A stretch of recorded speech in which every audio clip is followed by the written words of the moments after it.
મિત્રો વૈદક વિદ્યા ચેનલમાં હું તમારું હાર્દિક સ્વાગત કરું છું. આપ સૌને મારા જય ધન્વંતરી.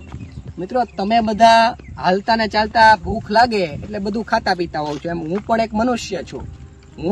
મારે પણ ભોજનની જરૂર તો પડે જ, તો હું પણ એવું બધું ખાતો પીતો હોઉં છું. પરંતુ જ્યારે બે ઋતુનું મિલન થાય ત્યારે શરદી, ઉધરસ અને કફના મુદ્દા જ્યારે ઉત્પન્ન થાય અને વધારે પડતું ગળપણ ખવાઈ ગયું હોય, વધારે પડતો મેંદાનું સેવન થયું હોય, વધારે પડતા જ્યારે કોલ્ડ ડ્રિંક્સ, આઈસ્ક્રીમ, ચોકલેટ આ બધું જ્યારે ખવાઈ ગયું હોય ત્યારે કફનું પ્રમાણ શરીરમાં વધે અને કફનું પ્રમાણ વધે એટલે શરીરમાં કફજન્ય રોગોનો જન્મ થાય.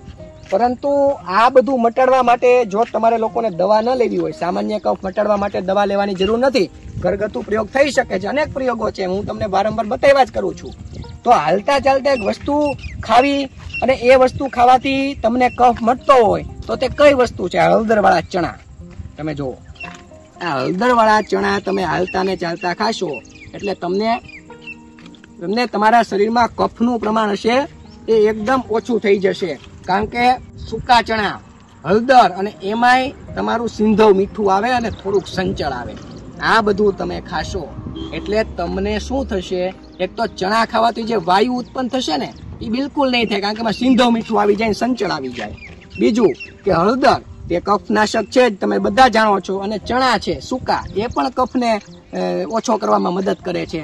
તો હળદરવાળા ચણા જેટલા ખવાય એટલા ખાજો.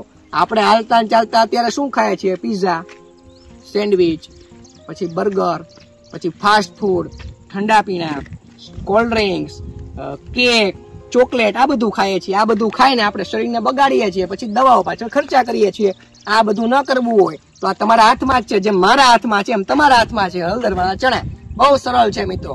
અને આ ખાવાથી બીજી તમને શક્તિ પણ બહુ મળે, કારણ કે ચણા છે તે શક્તિનો બીજો પર્યાય શબ્દ છે, શક્તિનો બીજો સ્ત્રોત છે.